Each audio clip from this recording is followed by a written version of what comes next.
Good afternoon and welcome to the MILA Resources PLC Yarrol Project Update Investor Presentation. Throughout this recorded meeting, investors are in listen-only mode.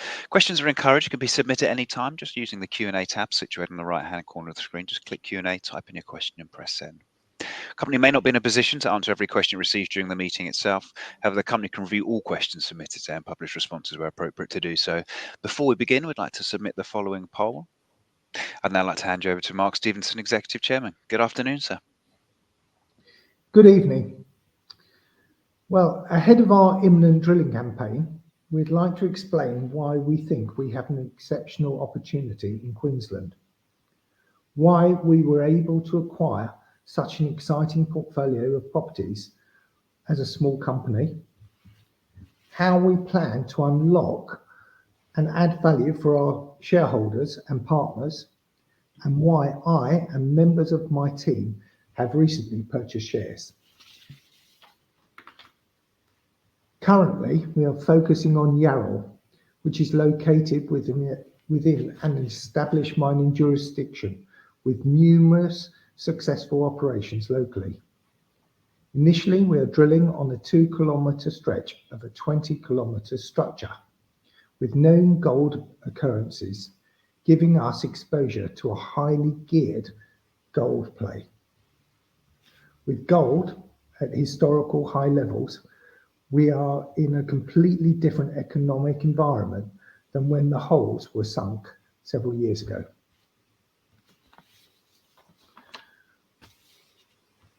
We were able to acquire this asset because EMX, a royalty company, has a confidence in our team's exploration credentials and believe we can deliver on our plan to unlock value in Queensland despite the small size of our company. Alistair will go into more details of our drilling campaign, which will demonstrate why our current market capitalisation does not reflect the value of this opportunity, and why I and members of my team have been investing in MILA shares at these current levels. Okay, Alistair, can I pass you over to go through the presentation, please? Certainly. Mark, this is just an overview of our portfolio as it stands, and the focus at present is Yarrol, one of our Queensland assets, which we are very excited about. Firstly, why Queensland? Rich mining heritage, it's a great jurisdiction for us, and there's a lot of successful operations in the area surrounding these licenses as well. So there's good heritage, there's good prospects, and there's business success surrounding these licenses, so we like it. And for our licenses that we have picked up from EMX or have the option to get, we obviously have Manal in the far north, Yarrol in the centre, and Mount Steadman in the south as well, and obviously some excellent operations and exploration projects surrounding us. And as mentioned, Yarrol is very much our focus at present. Now, Yarrol was historically drilled back in the 90s and has had a bit of work in it in the early 2000s and in the last couple of years, but no one has really systematically explored it in about 30 years. The exploration in the early 90s did determine non-JORC compliant resources of around 100,000 ounces, about 1.5 grams per tonne, and these were shallow down to about 60 metres. So basically the early explorers did the hard work. They established a mineral system, they found continuity, but due to market conditions back in that time, they did not continue on. And since then, it's been underappreciated.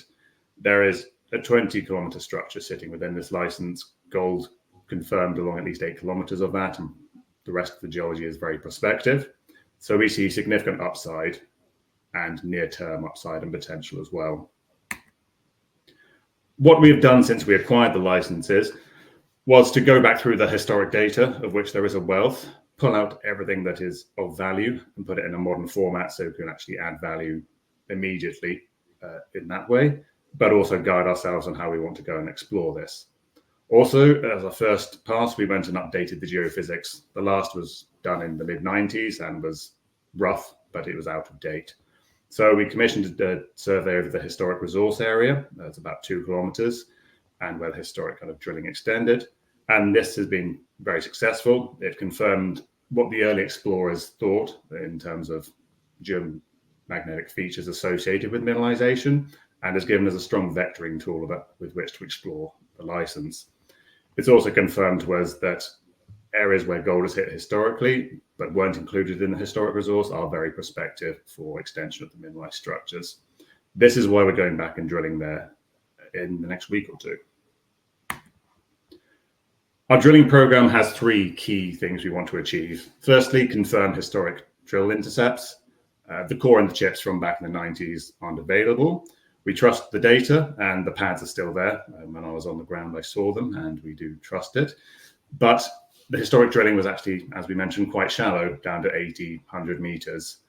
So what we want to do is go and stand on the same pads, drill some of these best intercepts again to give ourselves confidence that the historic intercepts are good, but then extend them down to about 150, 200 meters and actually start widening out the actual ore zone we're identifying on the property.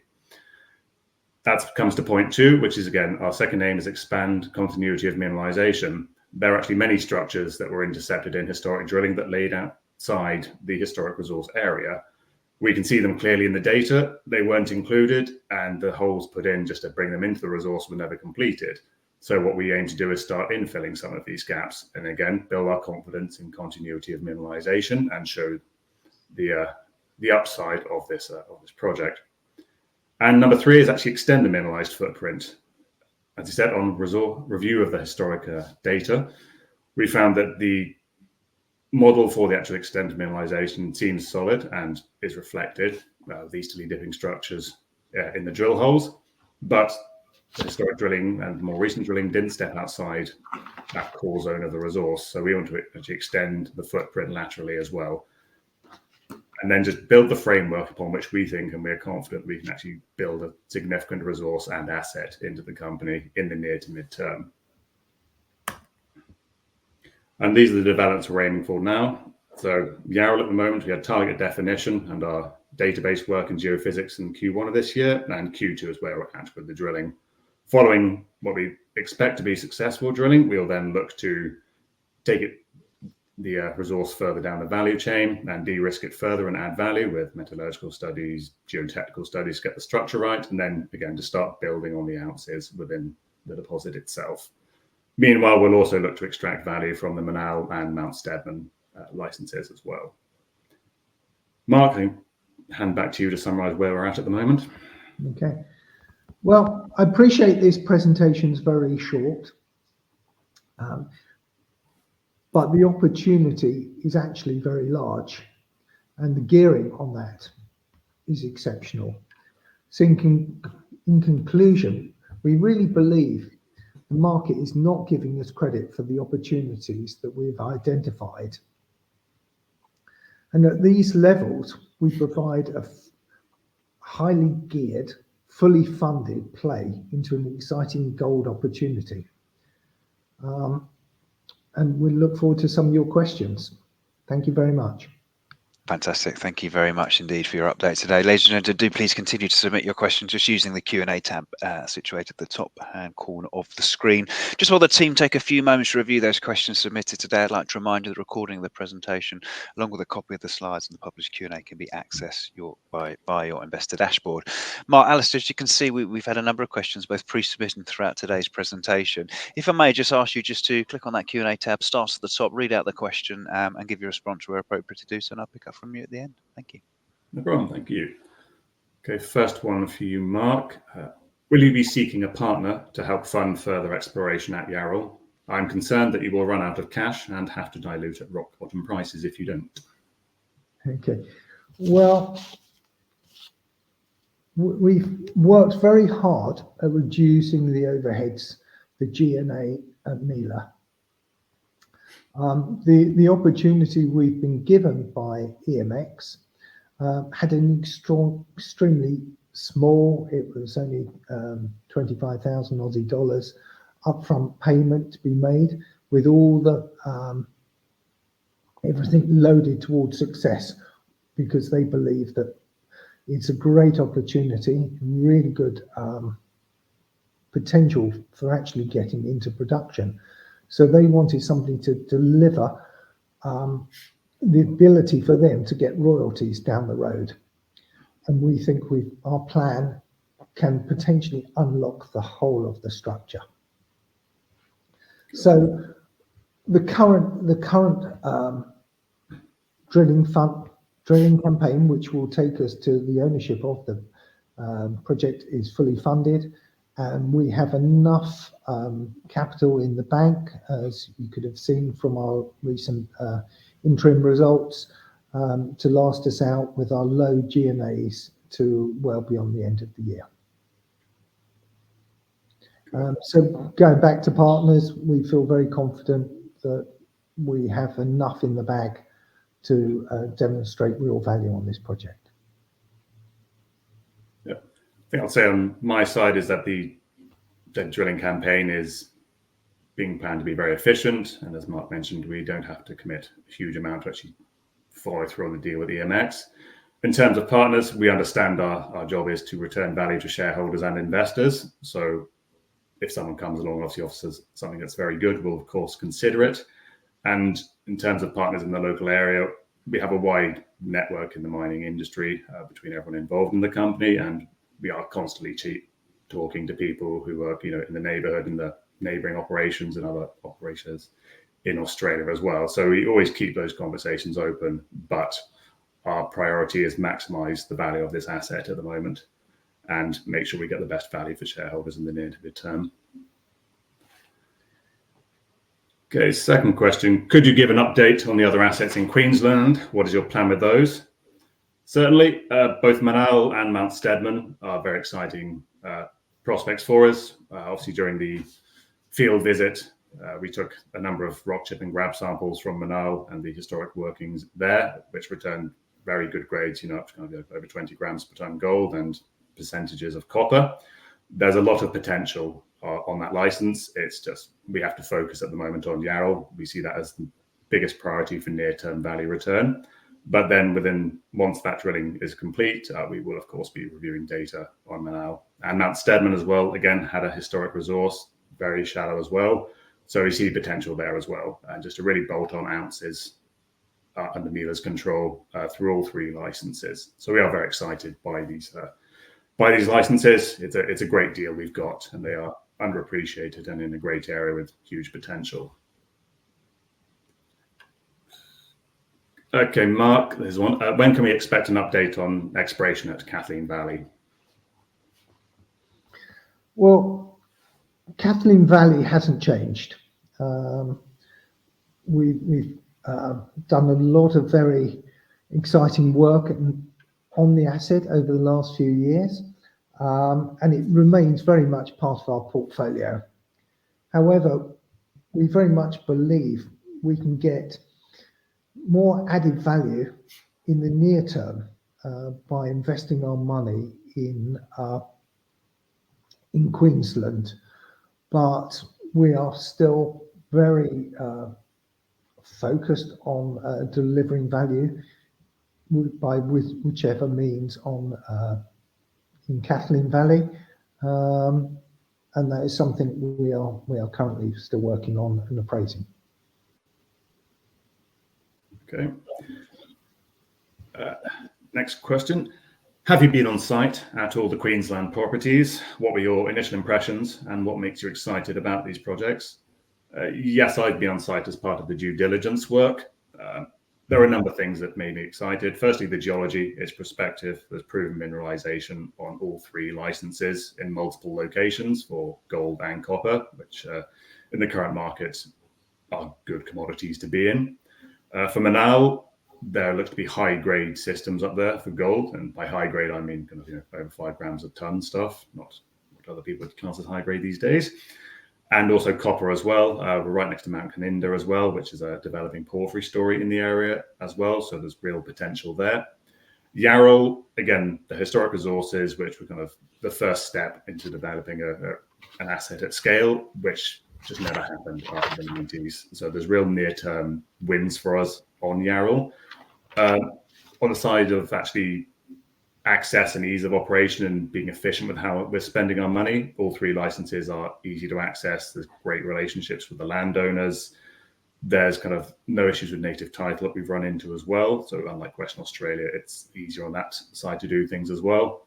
And also to get to the site, we can drive there from Brisbane in a day. It's a really easy and efficient asset. All three of them are really efficient assets for us to explore and make our money produce a lot of value for us.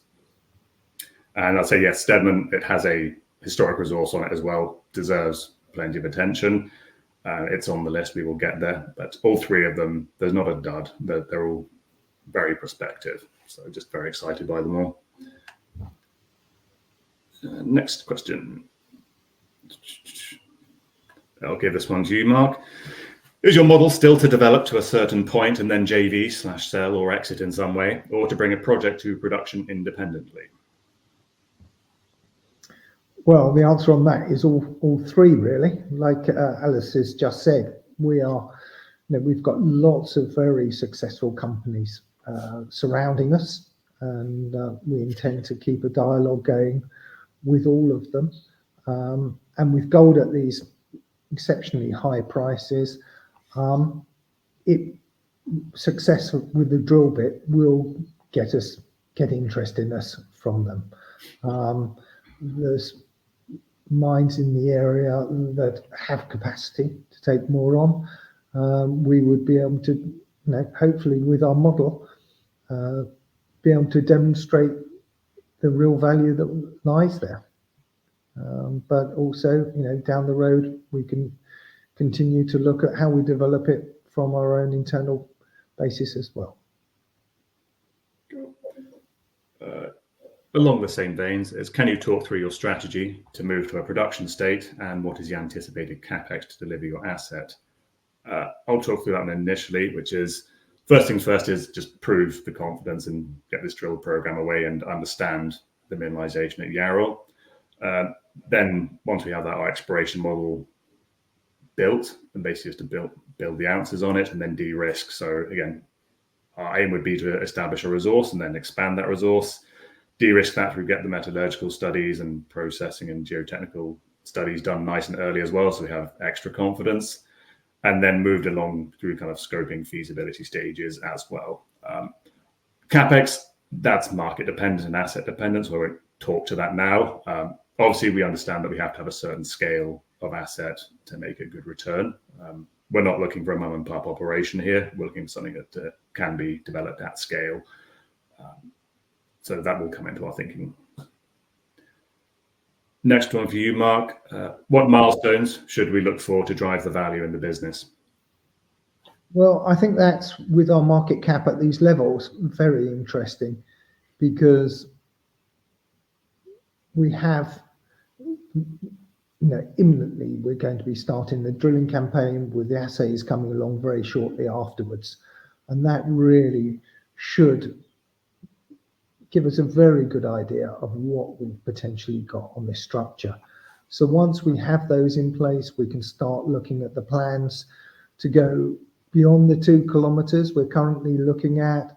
There's 4 kilometers around us with just trenching and shallow drilling, which we can map up with the geophysics and start progressing along this 20-kilometer structure. So with success, we'll be able to open up more and more opportunities along this line. Cool. And yeah, I'll say from mine, the near-term one is we're about to go drilling and we expect good results. So look out for that, and then that will give us the framework on which to develop this asset further. Also, Alex, do you want to talk about the assays and how we're hoping to get better values? Yes, there is some suggestion in the historical data that there are some nuggety high-grade elements to the deposit at Yarrol, and that the previous method of analysis at the laboratory undervalued these. So it will be something we're doing in the current drilling program, is to assess this issue and see if areas that have previously been given lower grade were actually just assayed in the wrong way, and then can give us an uplift to the actual overall grade of the deposit. Well, I think that's most of the questions for now. Fantastic. No, you have taken those questions. Of course, any further questions that do come through, the team will be able to review those and we'll publish responses on the Investor Meet Company platform. Just as we come to the end of the session, and before redirecting investors to provide you with their feedback, which I know is particularly important to you, Mark, could I just ask you for a few closing comments, please? Certainly. Well, I think it just comes back to, like I said before, we don't think the market is really giving us credit for the work we've done, not just at Kathleen Valley, the work that we've done preparing for this drilling campaign, and the ability to pick up such an exciting portfolio of assets for such a very low cost. I mean, we're fully funded to take us to the point that we will acquire the assets, and we have very, very low overheads across our company, the G&A, to support us going forwards. Fantastic. Thank you very much indeed, Mark. Alistair, thanks for updating investors today. Can I please ask investors not to close the session, as you'll be automatically redirected to provide your feedback in order the team can better understand your views and expectations. This will only take a few moments to complete and is greatly valued by the company. On behalf of the team at MILA Resources PLC, we'd like to thank you very much for attending today's session. That concludes today's session, and good afternoon to you all.